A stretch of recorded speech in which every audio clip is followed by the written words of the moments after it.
He is a You- doctor of internal medicine, fondly known to the internet as MD with Spirit. If you are not following him on YouTube and Instagram, go ahead and find him on his handle right there. Uh, it's MD with Spirit, and go give him a follow both on his channels, on both channels. He shares some fun, witty wisdom, health wisdom with his signature humor. So you don't want to miss that because that's something that we all need more of in our lives. And so, Dr. Fan, welcome. Thanks for having me again. Did it? I guess I wasn't so bad the last time, huh?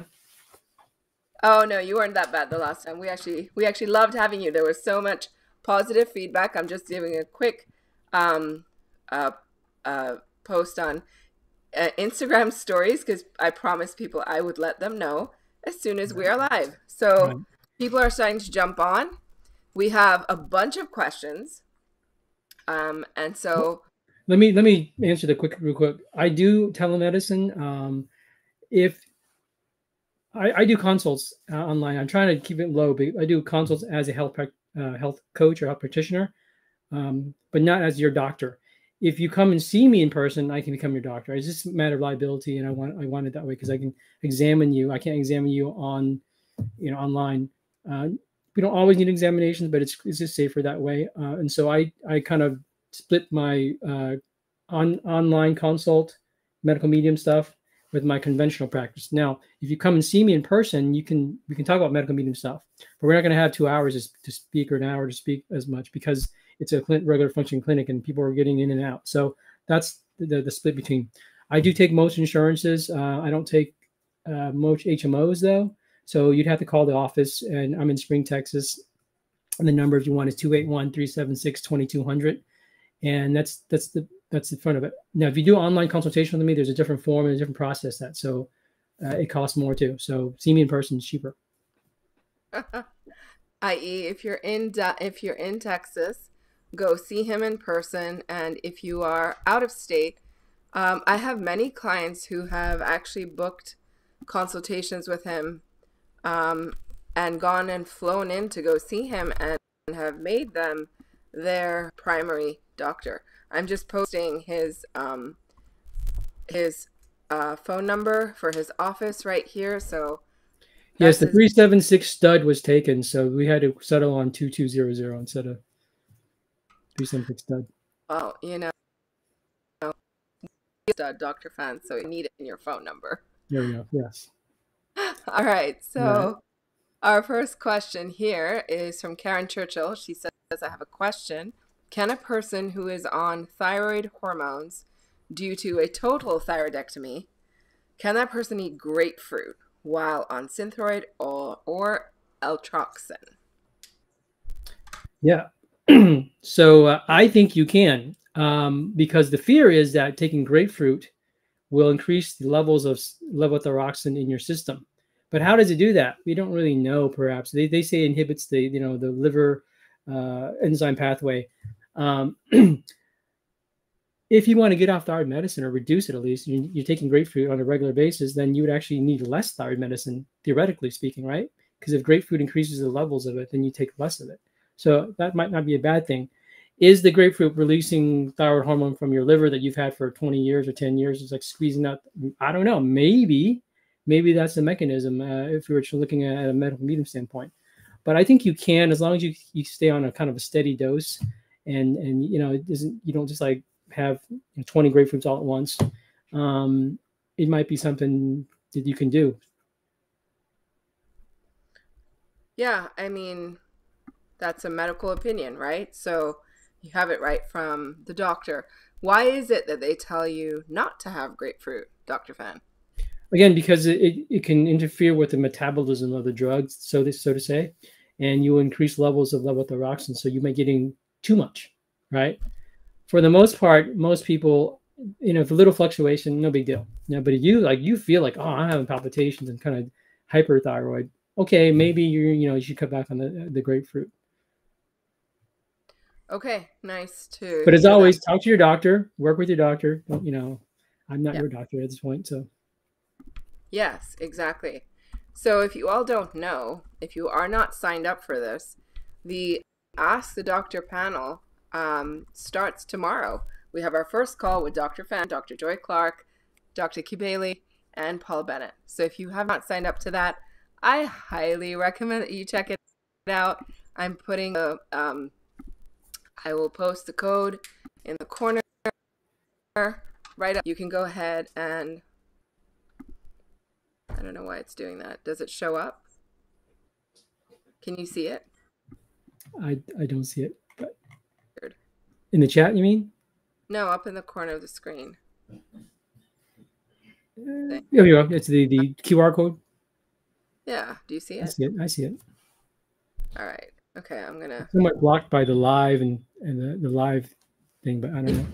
The code right up there, guys. You can just tap on it or click on it, and it will take you to the program that you can join and actually ask much more in-depth questions on the live than you get over here, because, you know, we're limited. It's social media after all, and they censor us for just about everything. So getting the information out is kind of hard here. So I just want to make sure that you guys all see that. Can you all see the code? Because I cannot see the code, which is really weird. So I hope you guys can see it, and I hope it's working. So our next question is from Andy Rue. Says, should I take seizure medication or push through on MM protocols? I've been on MM protocols for years, but picked up new viruses a year ago, which I feel kickstarted the seizures and my ALS symptoms. That makes sense. I mean, I would think that any stressors would kickstart the seizures. I would probably keep on doing MM, continue the seizures. If you're seizure free for a period of time, you can talk to your doctor about maybe reducing the dose, the seeing, if it's okay, you know, because a seizure is pretty stressful in the body. And if you're already on it, then I wouldn't necessarily stop cold turkey and, you know, just because I want to be medication free. I think there's probably a gradual reduction or, you know, trial period that you can try. Yeah. I do think it can be important to be stabilizing. So if you're having seizures, say once every couple of months, it's not a lot of seizures, right? But if you're having a seizure every week, stabilizing yourself with a drug can be really important. And I mean, Dr. Fan, let's talk about this whole topic of stability. I mean, I mentioned it last time as well. Why is stability so important? Well, I mean, for instance, in this case, right? Before we dive in, before we go into it, what does stability in the body, what does it mean? So I don't know what the answer I'm going to give is what you want looking for, but it means that things are they're not being exacerbated by other things. For instance, like viruses, and you're having a flare or something, because in that case you work on the flare. In your case, Andy Rue, I would work on the viral stuff first. That's where your energy should be focused on, because if your body's not stable, how are you gonna get off the medicine or reduce the medicine at all? You want to really knock down the viruses first. Stability means that the body's working well. It's doing its thing, and it's not being thrown off by a seizure or by a adrenal stressor. Yeah. So you're definitely on the right track, and I think you've heard me talk about this before. So I would say, like, focusing on blood pressure, blood sugar, blood temperature, you know, or temperature, body temperature, our blood hydration levels, all the things that we can kind of measure and track.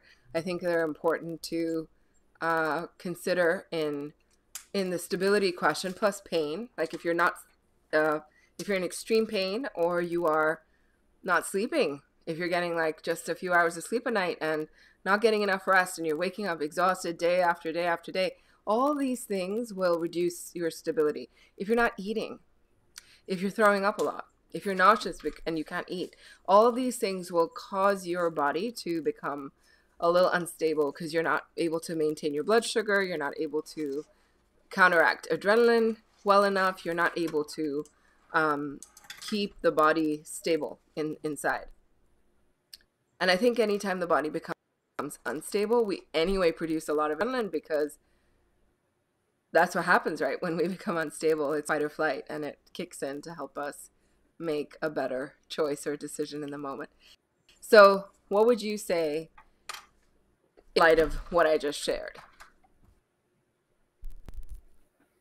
So, yeah, I mean, I totally back you up. Basically, if your adrenals are going, you're feeding something else, or you're gonna have a hard time recovering.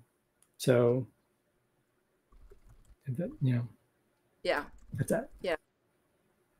So, why, for example, so seizures obviously make a person completely unstable. They lose their body integrity. They lose control. So why would it be important for someone to come off? If you had a seizure once a year, would you want to be on seizure meds, or what would you say? Okay, so it depends what if you're a person who like drives people for a living, you got a big, you have to show that you're not having seizures and stuff like this. So yeah, I mean, that's important. You pass out while you're, if it's only a seizure you have at night, or you can tell it's going to happen, maybe once a year is not bad of a price to pay. And then you can think about doing the protocols more and getting off the medication.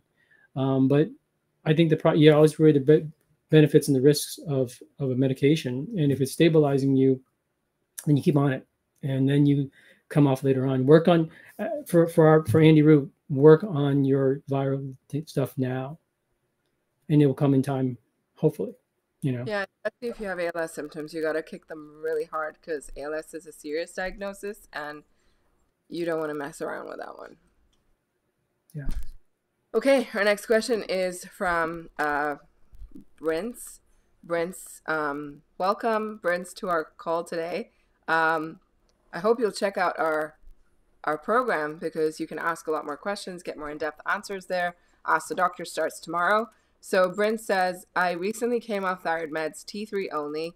I've swelled with 6 pounds of water in 9 days. I feel fine, no return of hypo symptoms except water retention and slower pulse. Wow.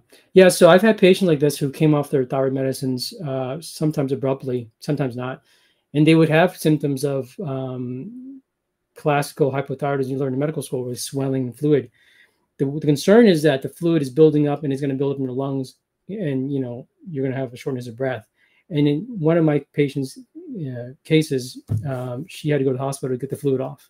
So I would say maybe you go more gentle. Maybe you consider T4, because the hope is that you convert a little bit if you want to kind of go somewhere in between, or you do a little slower, because T3 is much more powerful than T4. It's like 4 to 5 times more powerful than T4.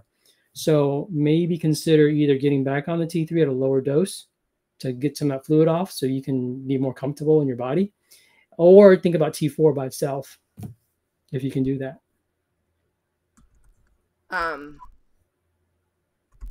Okay, that's great info. Another question's from Tammy Chapa, and she says, is there a prescription thyroid medication that you prefer? I already understand the root cause of thyroid problems. This question is for those who will eventually wean off of it. I used to like, the pig thyroid before I knew about Anthony's information. And later on, we find out that, thyroid hormone itself can actually feed viral stuff. You can actually run your adrenals. You're taking too much T3. And a lot of women come asking for T3, because the doctors won't give it to them. And I see people coming from out of state coming to see me for thyroid, because I've been doing it for like 16, 17 years now. And I do any type of thyroid. You like NDT, T3, T4, compounded T3, T4, T3 only, T4 only. I mean, all sorts of stuff. And if you're working with a doctor, I like Tirosint. Tirosint is a brand name, levothyroxine. It's a cleaner version of it. It might be more expensive than even compounding T4 alone. So you can consider Tirosint written by your doctor, or compounded levothyroxine. That's a cleaner version of it. So Synthroid, you've heard of Synthroid, you've heard of Levoxyl. Synthroid is a bit more expensive than generic levothyroxine, and it's gluten-free, but it's not necessarily corn-free or metal-free, titanium dioxide and all these different things. So these are some things to consider when you're doing that. Tiercin solution is a liquid, and it's comes in a plastic vial. You just drink it basically. So there's even less fillers and binders and stuff. So those are the ones if you could do that. Some people feel the difference because of the gluten or the whatever else fillers and binders that are in there. So you're mostly it's just gluten-free, but it's not totally clean. It's cleaner, not clean. Well, Tiercin is, I think, corn-free as well. Okay. Of course, I think it's vegetarian, so there's no pork in it. And it also might be, I'm not sure, there's some ingredients that Anthony says you can never know. They never list it. So, Yeah. but I think it's probably the cleanest of the commercially available levothyroxines. Yeah. So also I would say, is it possible to get really clean supplements or medication compounded? So I think it is. The issue that I'm not sure about, and I need to investigate when I have like 5 seconds, is the stability of it. How long can it last? So if you've ever gone to the pharmacy and like, well, my kid's taking this antibiotic and if you put some strawberry flavoring in it, right? It can only last so long. The solution lasts so long outside of once it's been mixed up, right? So the question is whether these compounded, let's say ibuprofen, can you get, or Tylenol, can you get it compounded without dyes and fillers and binders? I think there's probably a way to do that. The compound pharmacies always have to show that there's a reason why they're using something that's commercially available and compounding it because of allergens, or like a patient has a certain allergen. So you could get away with saying, yeah, because I'm allergic to most dyes and da-da-da-da, so I need to compound this Tylenol. But again, the cost is exorbitant compared to a $3, generic version you get at your local grocery store. So it could be $10, it could be $20, it could be $30 for 20 pills or 30 pills. I don't really know the cost. But if anybody's in the pharmaceutical industry and wants to kind of think about creating a clean ibuprofen or a kid's version of it, let me know. Yeah, I mean, I think Genexa has done somewhat of a decent job with some basics, but yes, they are loaded with flavors. Yeah. They have flavors and everything. It's just so annoying. So I hope that I'd be happy as a parent having a clean version and I can mix it in some juice. That's fine with me, powder even. But I don't know that they're available. If anybody knows that, I'd love to figure out how to do that for people. I thought about contacting a compound pharmacy and like, hey, can you do this for my patients and, send them there. And, and some people would like to have some on hand. Yeah, exactly. That's really helpful to know that it can be done. But again, they need what they call a valid reason, right? Yes. Yes. Yeah, I know. And is that valid reason a true allergy? How do they assess that? I mean, basically, it's kind of the honor system that the doctor has to write, this is why, or the patient has to tell them that's why. What they could get around is like, let's say you do Advil with the B12. That's something that's not in usual Advil. So he's like, this is a proprietary formula. And that's why how some of these patients who are these compound pharmacies are doing like those Ozempic generic, they're putting semaglutide with something else and saying, this is our proprietary formula. Right. So. Right. So I have a couple of questions. One is about blood thinning and the other is congestive heart failure. So let's pull up the congestive heart failure questions by Laura Puck. Congestive heart failure, so before you go into the question, maybe explain to the audience what congestive heart failure is and why she's worried about sodium. So congestive heart failure is a heart condition related to the inability for the heart to pump basically adequately to produce basically the blood throughout the body, right? So you can have it can be caused by atherosclerosis, heart disease. It can be caused by viruses. Long-term high blood pressure from the conventional standpoint is a cause of it because the damage it does to the walls of the vessels and stuff like this. So those are some, there's congenital ones. There's also, this is kind of an umbrella term for when the heart's not pumping right, basically, whether it's systole, where the heart's pumping oxygenated blood, or diastole, where it's relaxing and filling it with blood. There are different versions of that. So that's a kind of a generic term. One of them would be like postpartum myopathy, where after you're having a baby, your heart doesn't pump as well, and then you have to basically take measures in order to get the fluid out. So that's what, in a nutshell, congestive heart failure is. Yeah, so basically it's the inability of the heart to pump as well as normal, right? Yes. Um, so should she be worried about sodium in celery? So I would not. In fact, I think it would be beneficial because look, I mean, if your liver is gunked up, is sluggish and stagnant, celery will help that a little bit. And the sodium that you get is not sodium chloride. The sodium in celery is not sodium chloride. It's the Anthony talks about the sodium cluster salts, basically that kind of work in a certain way to help kind of latch onto things and grab things and pull them out, basically. And I don't think you have to be worried about that. Now, they will tell you that you be careful about how much fluid you take in. And again, if you can handle I don't know, maybe you can do 16, maybe you can only do 12 or 10. You have to go to the level that you can take and not get significant symptoms of swelling and shortness of breath. Because ultimately, what congestive heart failure causes is a backup of fluid, and that fluid will back up into the legs, into the lungs. So you get shorter breath. Maybe you lay down and you're more short of breath because as you lay down, the fluid goes. So the treatment typically is to pull the fluid off and restrict salt intake, but sodium chloride is what they're talking about because sodium chloride holds on to fluid. You retain water, right? That goes with pickle juice or any of these foods are highly salted and stuff like this. If you're doing medical medium, you're probably not doing that much salt. I mean, you probably are, but not that much. And so using sodium cluster salts, not sodium chloride from celery, is advisable to me in whatever amount you can take. Yeah, I would say the same. And congestive heart failure, you know, according to medical medium, again, it can be viral. It can be a lot of, it's definitely connected to the liver, as Dr. Fan said. And since celery juice helps the liver so deeply, it's one of the top recommendations for liver support.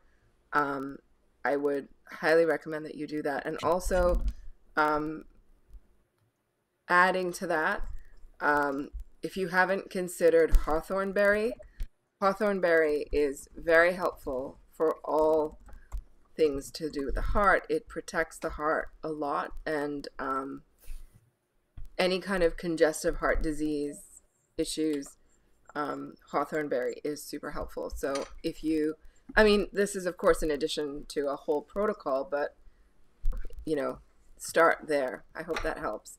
All right, our next question is from Facebook, which I want to share. It's about blood thinning, and she says, Anthony William talks about thinning your blood naturally rather than going on blood thinners. How do you know when the blood is thin enough and safe enough to get off blood thinners? Now, this person who's asking, I know her father is on blood thinners, so I think that's where the question is coming from.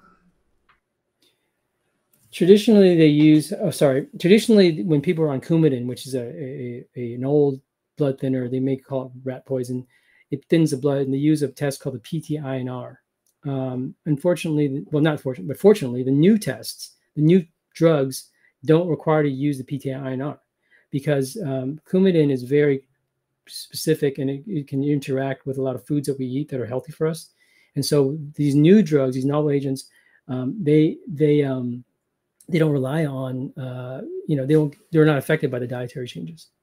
So, but how can you tell? You can't check a PT-INR. There's some other tests you can check, but they're not easy to come by.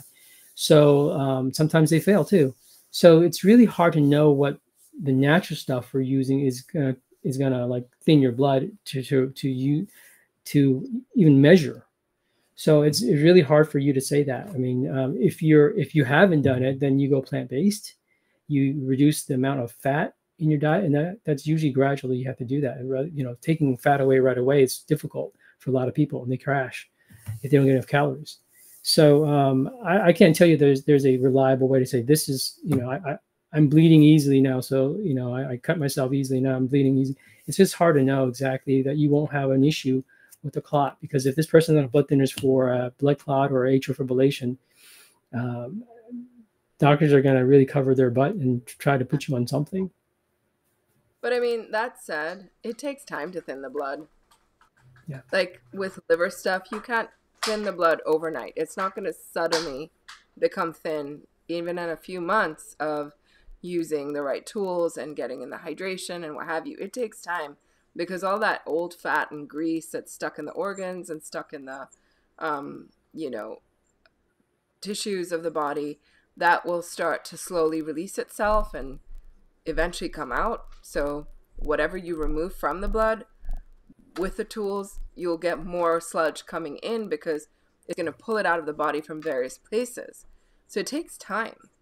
Yeah.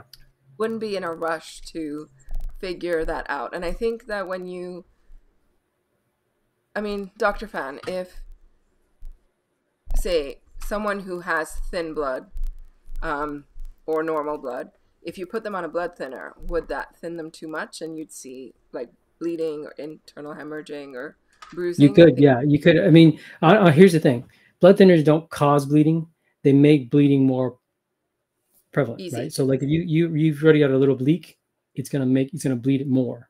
So there was already something there, Right. but it's gonna bleed more. Whether you have a hemorrhoid or you have a small little arteriovenous malformation in the vessel somewhere, but you don't really know because it's, you know, you don't see it. For instance, the blood will make it more thin. You'll see it if it's there. Yeah. Yeah. All right. Our next question, another question about sodium. I'm testing very low sodium blood test. Do you know that the type of salt used and tips for chronic dehydration? I have been following for over 4 years and don't eat salt. Thanks. Question. For those of you who have just joined us, Dr. Phan is answering questions that are being posted into the chat box here on the side. So go ahead and put them in. And I'm pulling questions from our Facebook and Instagram threads as well for people who posted earlier. And if you're interested in knowing more about, you know, connecting with Dr. Phan and other doctors in the medical medium community, getting answers from doctors in the medical medium community, click on this QR code right here and check out our program. It starts tomorrow. It's the first live call. So Julie, your question is, I'm testing very low in sodium on the blood test, Dr. Phan. So what would you say about raising this sodium level to a more normal level? So I guess one of the questions I have, are you low and within range, or are you out of range? So if you're listening, Julie, let me know. Well, you know, Julie, we see a lot of this, a lot of times, low sodium in patients who have, or clients who have adrenal fatigue, severe adrenal fatigue, right?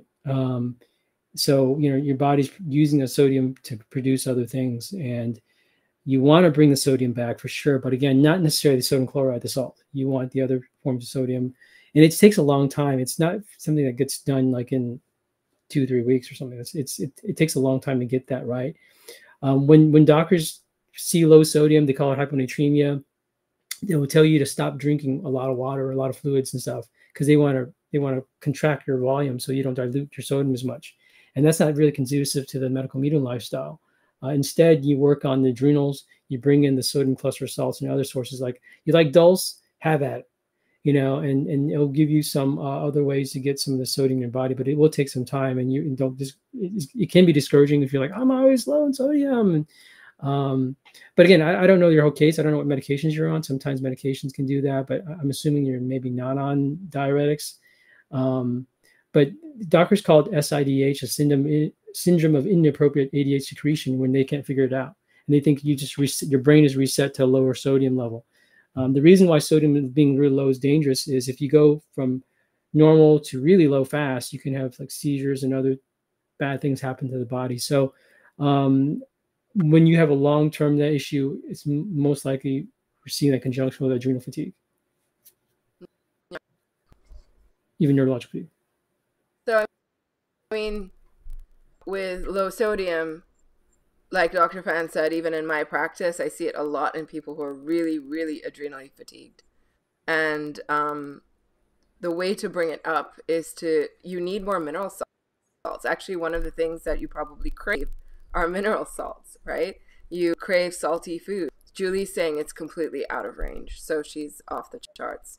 So, yeah, so you want to build more, you know, leafy greens in the diet, spinach soup, maybe a double celery juice, or maybe a celery and a cucumber juice every day, or it could be any any kind of mineral salts that you can focus on, adding in more sprouts, adding in more fresh greens, more arugula, nerve shifter shot, also super helpful for that. So building in more adrenal snacks and more greens will help do that. And on a fun note, Dr. Fan, I thought I would have to share this comment with you. Right here. Oh yeah, you like my wig today? I put my wig on today, so it's like I'm trying. Thank you. Hey Andrea, thank you. We see your comment. Okay, our next question is from where to go? Where to go?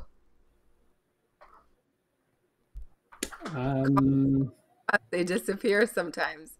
All right, so here's another one. Here's a good one. So I've been off of prednisone for the past 2 years, and I'm still dealing with moon face and abdomen swelling.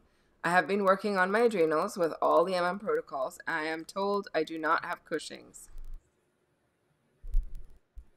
Ooh, that's difficult, right? It's long term. They can't find anything, and then it's still. I mean, are you having adrenal issues as well? I mean, it seems like that's basically what we need to do, but it's hard because adrenals take time to heal. Because I think have I said this before? Just suppose that you have a waterfront property, and every year hurricane season comes, it floods the whole house, right? So this year I'm gonna put like sandbags all over all four corners of my house, 15-foot raw, and this is your supplements, your protocols, right? But when the storm surge comes next year, it's like 20 feet goes across that.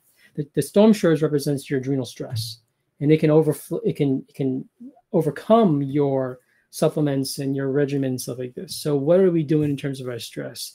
Some people you can't avoid that. You can't avoid like your jerk spouse, ex spouse, or whatever job demands. So you have to do the best you can, and it takes time for this, right? Remember, Anthony talks about how long it takes to heal, and you have to kind of visualize things and just know that it can happen, right? So we have to give it time. You can also use, is it chaga that we're saying for that could be have a little bit, a little bit of a steroidal effect kind of help. It has that hydrocortisone effect. Okay, yeah. So the steroidal effect, yeah. Yeah, so that could be helpful in regard if you haven't added that. Yeah, that's super cool that we can use our tools in this way and that we have medical medium information actually helping us with this. So I hope that you can wean off and use other tools, other,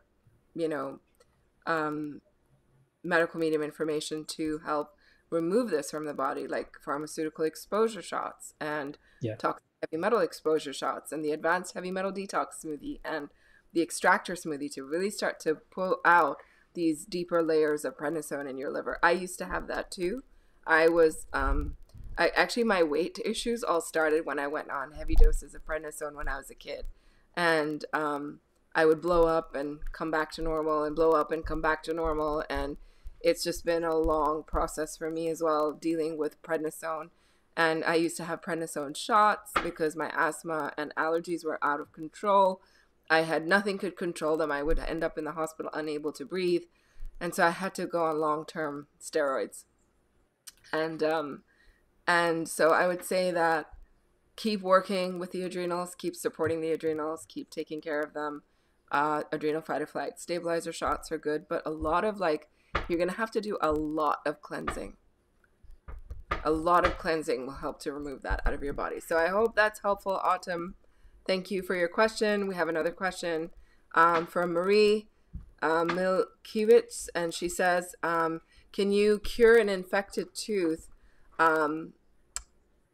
without a root canal? My tooth doesn't hurt or anything, and the dentist found it while doing an x-ray.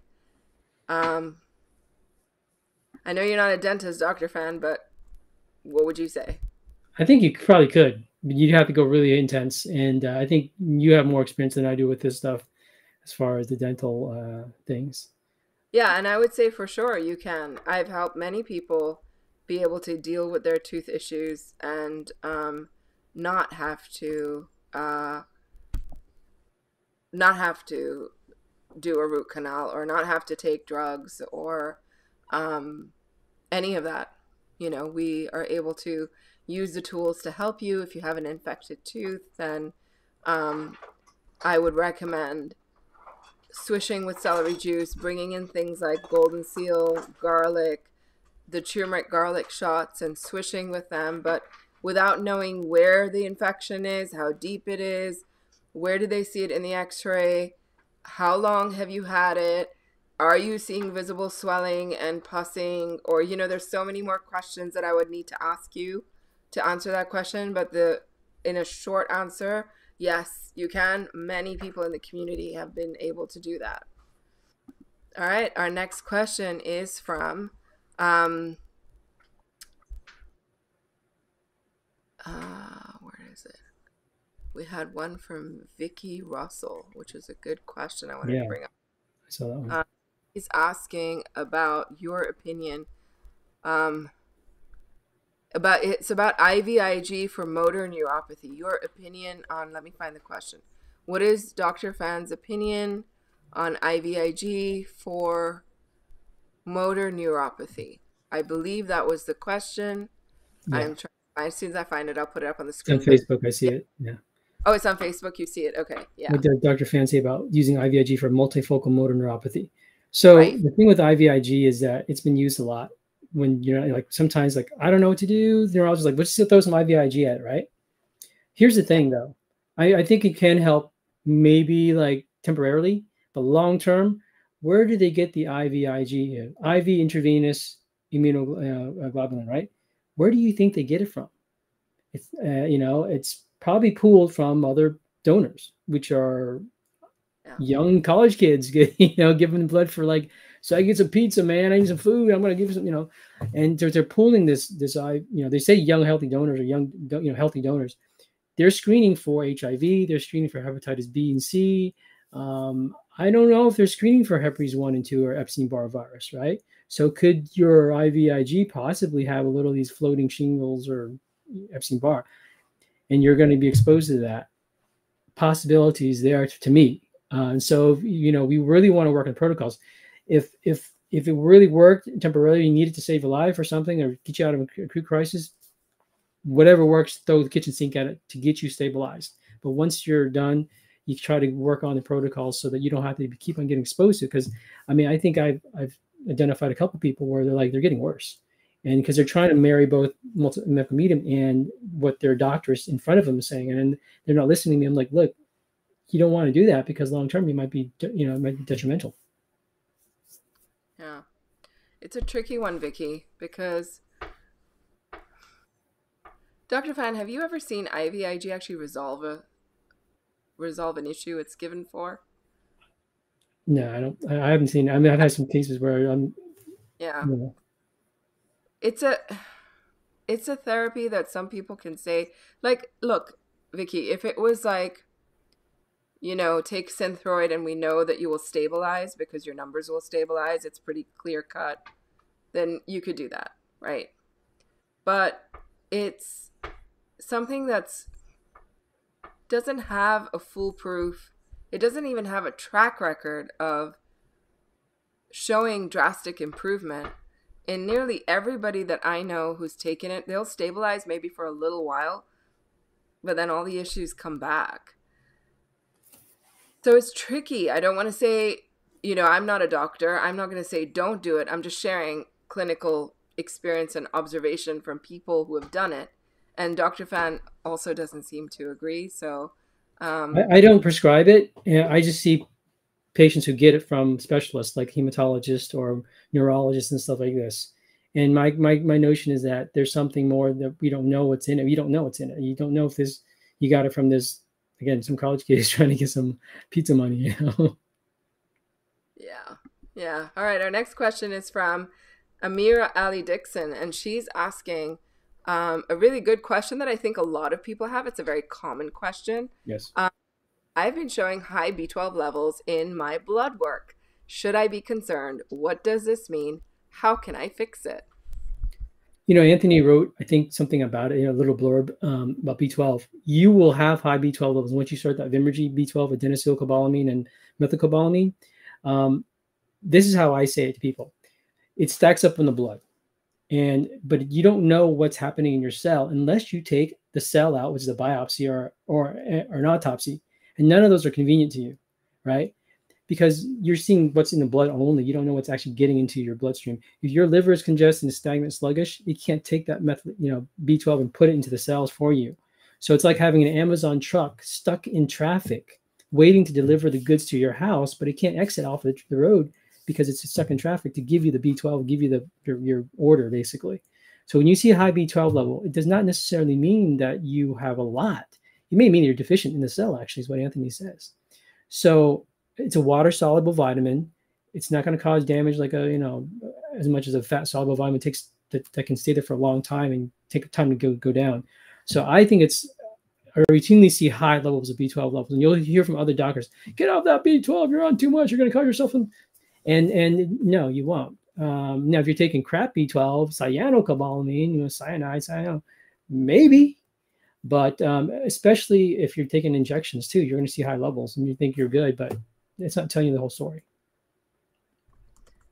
So I just want to point you in the direction of the Brain Saver book, Amira, because in the Brain Saver book, chapter 39 of the first book, Anthony talks about this exact issue, and he talks about why B12 levels show up high in the blood.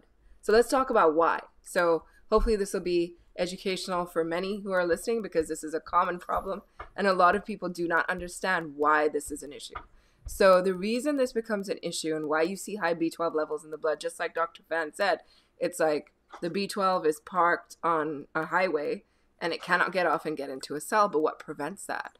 What prevents the B12 from getting off the highway and into a cell? It's high blood fat levels. And what he says in the book is that when you see high B12 levels, that means that your cells are deficient, that you're not getting it in the organs, you're not getting it at the cellular level because it's being blocked by high blood fat. And some people will say, oh my gosh, I've been on low fat diets for like a year already and I'm taking care of myself. And so why am I still feeling this? Because, like I mentioned before, sludge takes time to leave. So you could have high blood fat for the whole time that your body is removing excess fat from the brain and excess fat from the liver, and like a fatty brain, fatty liver, fatty spleen, fatty kidneys, all the places that fat is stored, right? And so it's going to slowly leave and you're going to still experience those higher blood fat levels and higher B12. But that doesn't mean you lower it, because if you lower it, you really won't get any, right? But it just takes more time to get to the cells. Now, he does say that when you lower fat for a considerable amount of time, then you'll notice once you have blood fat levels that are normalized, that there's not high blood fat anymore, you'll notice that you'll dip and become deficient in B12 in your blood. And the reason for that is now there's nothing blocking the highway and for the path to get B12 into the cells and into the organs. And so because there's such a deficiency in the organs, it just sucks it all in. It sucks it all in. You won't be able to take enough B12 orally to maintain the blood level. Once you have upped your organ levels of B12, then your B12 levels in the blood become normal. Then you have enough B12 in your. But if it's happening in the early days, first year, second year, like this process could take years. It'll take years. I mean, like there are, people we know in our practitioner group, right, Dr. Fan, who have been fat-free for like 5 years. And they're like, my cholesterol's going up. My, triglycerides are going up. I don't understand, because they are being removed from where they were stuck in the organs. And that's why they're seeing it go up in the bloodstream. Anthony has talked about that. He likes the fat to be floating around rather than stuck into the vein, into the liver, things like this. And I kind of liken it to like using those those cartoons in the old days where people coming over and everybody's going to clean up the house. They throw everything in the closet and they stick that chair in there to kind of like it's bulging out.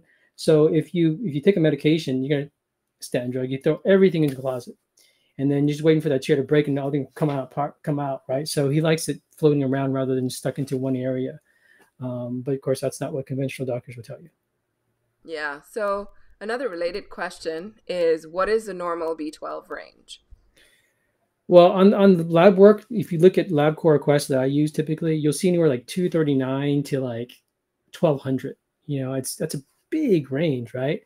I definitely say, you want to be above 550, but depending on the article you've read. So you'll see all sorts of ranges. I have people who are eating meat. They're deficient. They're like 200s, 250s, or something like this. And they're like, how can you be deficient? I'm eating a bunch of meat. I'm like, yeah, you're not getting a lot in you. So that's interesting. If that's the answer to the question, hopefully. Yeah, and for those of you listening, was that helpful? Let us know, because if you let us know what's helpful, we can do more of it, right? So let us know in the chat box if you found that explanation helpful, both from Dr. Fan's perspective, my perspective, and we kind of put it together, basically sharing with you the whole medical medium perspective. So we want to know that it's kind of what you want to hear from us. All right, so another good question that's showed up on the Facebook. So in summary, lowering the fats, it sucks. No, I'm joking. I'm joking. It just brings it in. So Yeah. All right, our next question is from Julie Mayers, and she says, I came off thyroid meds, T3 only, and while I feel fine, I have a low pulse in the mid-50s and swelled up with fluid, 6 pounds worth in 9 days. My GFR is over 110. Any suggestions to get that fluid down? I'm doing the morning cleanse, off of all no foods, giving up grains as well. I eat salad and steamed potatoes, cooked veg and potatoes the other for meals, and I have a few supplements. Yeah, so any thoughts for her? well, kind of similar to the other question, you can get back on a lower dose if you want to try to kind of, if it's just really uncomfortable. You can also do some wraps. These talk about hose and stockings to kind of get that blood flow up a little bit.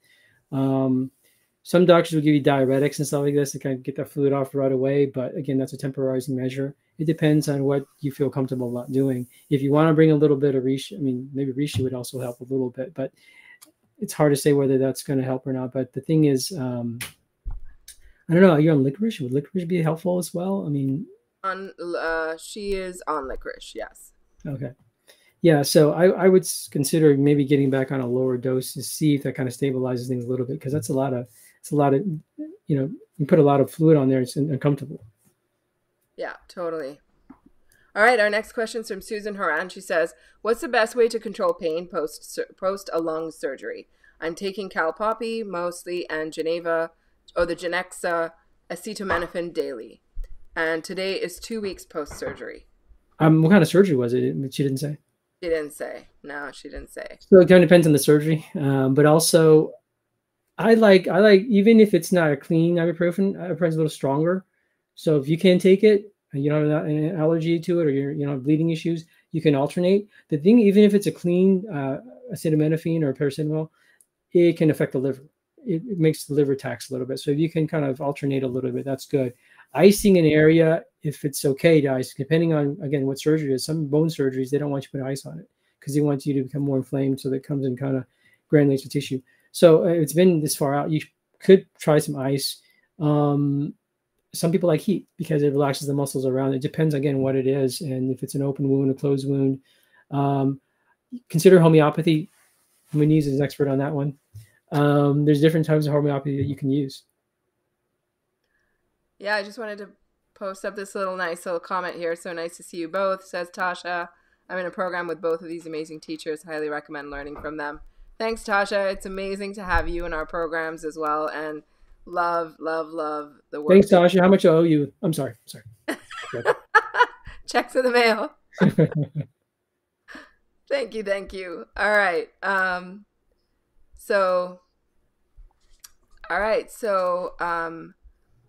We have lots and lots of questions coming in. So I want to make sure that we're addressing them. So I just want to wrap up Susan's question. So we talked about pain meds, and I think that Cal Poppy sometimes isn't enough. So from the medical medium perspective, bringing in curcumin, nettle leaf, MSM, lemon balm, all are supportive for pain. But also, Dr. Fan, you were talking about homeopathy, and if it was right after surgery, I would have suggested arnica. And if you have to do because when there's an injury and you take care of it immediately, arnica is the best way to do that. So bringing in arnica is super helpful, right? And the 200C is super helpful. When it's prolonged, it depends, right? It could be a number of different types of homeopathy depending on the presentation of the pain, frequency of the pain. Is it constant? Does it come and go? So all of these factors get taken into account in homeopathy. So I wouldn't know exactly what to suggest. Plus, I'm not a homeopath, but I know enough. Like my grandfather was a homeopath, and my dad was he used to dabble in homeopathy. So I've been around it my whole life. So, But if I had a question, you're my homie from homeopathy. Yeah. Yeah, I mean, if I had a question to suggest, yeah, sure. Like, coughs, colds, flus, homeopathy is so good for, and acute things. I think homeopathy works really well. So, yeah, sure, but you need to know a little bit more to get the right remedy. Okay, let's jump back to our other thread on Instagram. So, trying to find a question that's suitable for you, Dr. Fan. So, Scoutalicious says, my doctor wants me to do a colonoscopy. Didn't we answer this one last time? What's an alternative? I think we did. You might have to tune into the last one. Yeah. Yeah, I thought we did, but they asked it again. So Scoutalicious, there's quite a few people who asked that question, by the way. So she actually ended up doing it without the solution. She said she drank 2 gallons of juice, lemon water, coconut water. Then the day before the procedure, drank lemon water, aloe water, coconut water, apple juice. And when it was time to drink the laxative, she drank Epsom salts, 2 to 4 teaspoons and 8 ounces of warm water. And then at 4 a.m., she said when she's supposed to drink the rest of the solution, she did 8 ounces of aloe coconut water, and it was a success. So in case anyone wants to know from personal experience. Yeah. All right. So, okay. So coming back to this question. All right. There's so many questions, Dr. Fan. So jump in, see one. Let me know that you'd like to sort of go for. Well, okay. So there's a few of them here. Let's quick skin tags, liver issues, right? Skin tags are commonly seen as a sign of insulin resistance, but that's caused a sluggish and stagnant liver. So work on the liver. Liver for skin tags for those of you struggling. What about this question up on the screen?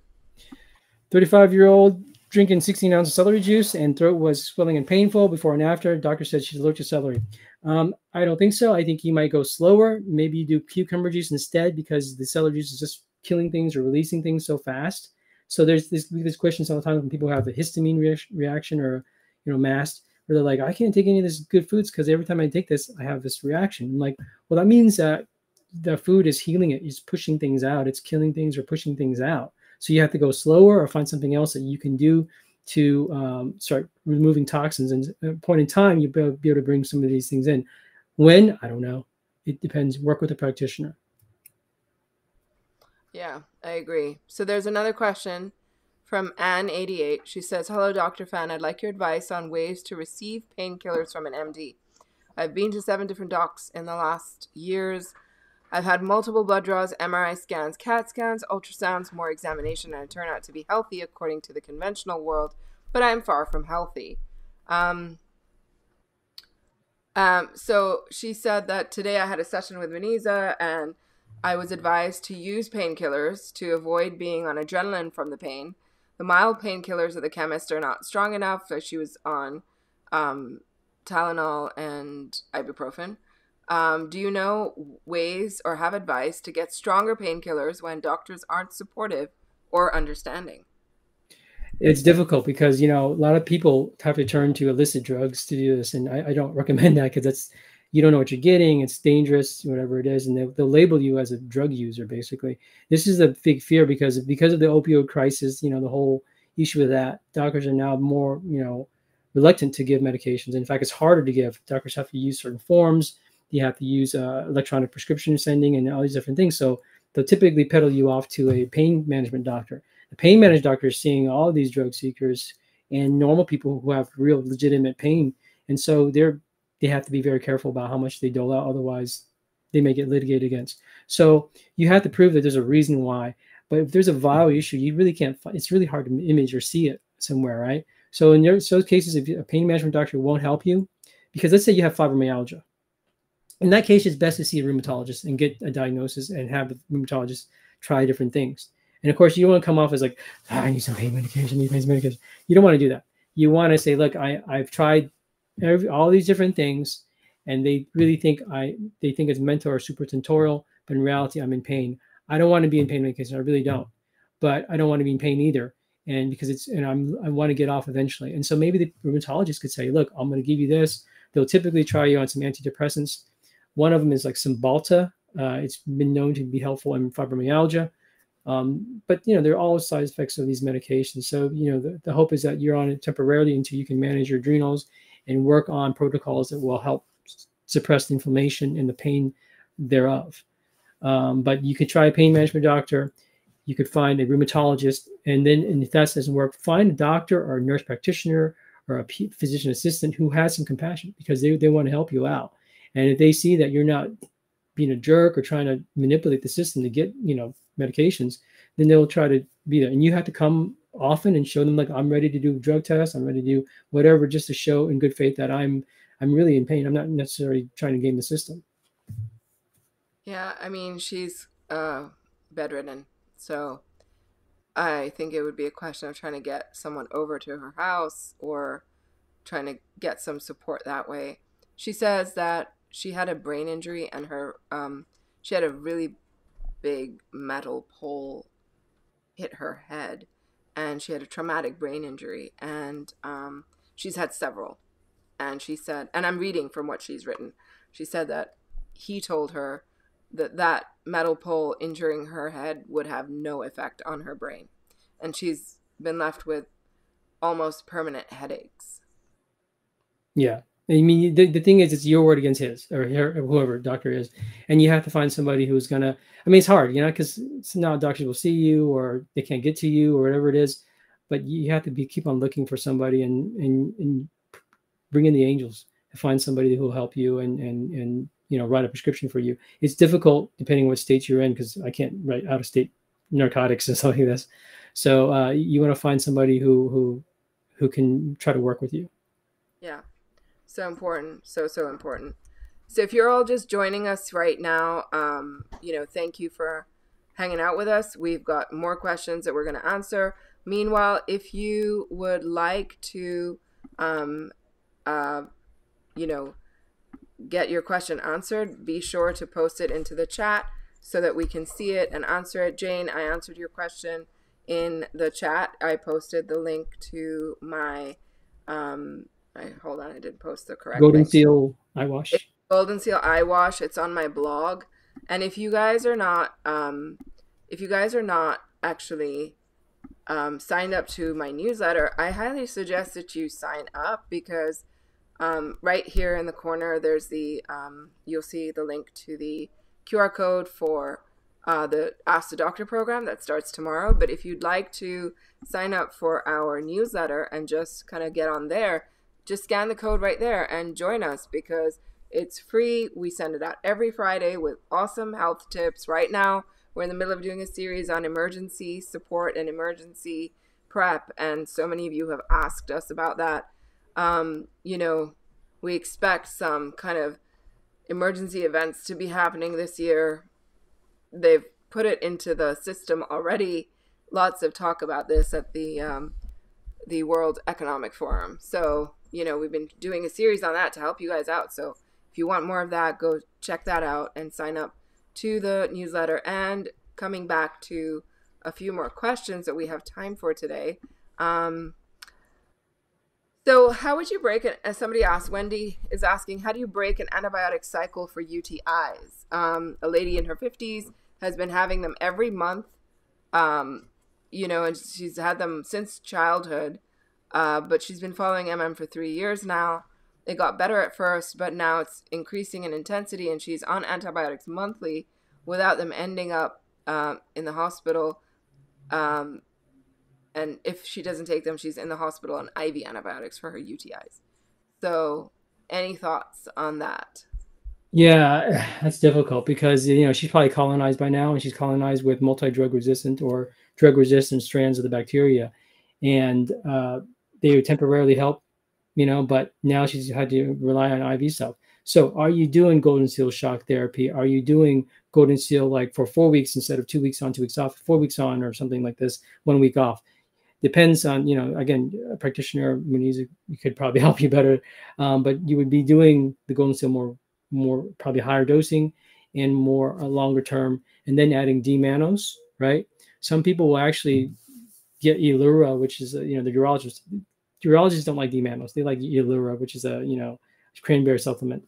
It can help in some people, but I think it's a matter of really knocking down the pathogens and stuff. That she's off of the no foods obviously now. Hopefully she's not maybe off grains too, because some people have to go that full measure to get off grains to not allow the bacteria to kind of have a nice place to kind of stay and be. So those are the things I would think about. Mullen, Eyebright, these other ones that are in the protocols or in these books. Yeah, yeah, that's a tough one. That's a tough one. A great question about blood pressure. Um, what's Dr. Pan's take on high blood pressure and reversal? Yeah, so liver sluggish, right? So every guy in my family, paternal side, my dad, his three brothers, my brother, maternal cousin, high blood pressure. There's one quack in the family who doesn't have it. So why? Because celery juice and cleaner eating work on the liver. And it may take some time because, you've had 20, I don't know how old you are, but 20, 30, probably 2, 3 decades of stuff that build up in the liver. Not to mention ongoing adrenaline, cortisol that's going to be dumped into the liver if you don't, if you're always producing it. So that's one thing. Will sciatica ever go away? It can. Again, it's shingles. It takes a long time. It's really frustrating because it's painful. And you're doing all the protocols and it's not going away. But again, what is feeding it is this wave of adrenaline feeding it. Or do you have a really like a nasty version or two, 3 versions of it that just don't want to go away? High level practitioners get hit by sciatica, so it's not like you're alone. It can be healed though. Yeah, that's a really good question. So another question is from Mary McLaughlin. She says, I can't take iodine in any form, not even dulse, or I have extreme heart palpitations racing. Can I still heal without it? Yeah, I think you can. I mean, you probably get iodine elsewhere. I mean, here's the thing with iodine, right? Some people say in the thyroid world, iodine helped me so much. And then other people say, iodine hurt me so much. Why? Iodine kills things. Betadine, you've heard of betadine? Betadine kills pathogens on your skin or whatever it is. You put iodine in and you start killing pathogens. How much you're going to kill? If you release so many at once, you're not going to feel so good. So you have to go slow, really slow, right? There are trace amounts of iodine in other foods and stuff like this until you can cleanse the liver out and other, support the adrenals, obviously, but the liver. And then you could probably bring it in again and push that pathogen load in different ways down. Yeah, yeah, of course. So I agree with that completely. You can heal even if you don't take iodine. There's many ways to heal. So keep on keeping on because there's so many tools. Medical medium protocols are built in a way that you don't have to have just one tool to heal, right? Or there's not like one critical tool. You can use the other tools to help you if you cannot take that one. If you have a true iodine allergy, there's many people who do. They don't touch iodine ever, but you can still heal. So, and I've had clients with true iodine allergies, never touch iodine, and still get better. So this is Christina Borgestad. She's rising from the ashes on Instagram, and she's been really struggling. And she's saying, what is the best to take when you do struggle with long plague and ME, which is basically neuroadrenal fatigue? Yeah. I mean, we go back to, okay, here's the thing, right? I'm near Houston, and we have 2 institutions near us, Baylor University and UTMB, University of Texas Medical Branch in Galveston, and they have 2 COVID clinics, and they haven't figured it out yet, right? This has been a few years now, and they're still figuring it out. They're thinking, oh, it's serotonin pathway. Anthony has told us what causes long COVID, which is, again, reawakening of the Epstein-Barr virus, affecting the vagus nerves, right? So you really have to keep on working on those protocols. But if your stress level is so high, it's a slow process. It's a really slow process because the adrenal cortisol just throw you off, and you're having symptoms and stuff like this. But if you can work on the protocol in the book, you know the protocol, Christina. But it's just a matter of finding a place where you're not always triggered by whatever is going on. I don't know what your personal situation is, but it takes time, and we have doctors who still cannot work because they got the plague and they can't recover from it. Yeah, So here's the thing, Christina. I completely agree with Dr. Fan. And basically, this plague is designed to hit your immune system. It's designed to take it down. It's designed to attack the immune system, designed to pull it down, designed to make it hard. So the trick has to be to support your immune system. And ME is hard anyway. I've had it, it's horrible because you are stuck, you're bedridden, you cannot function.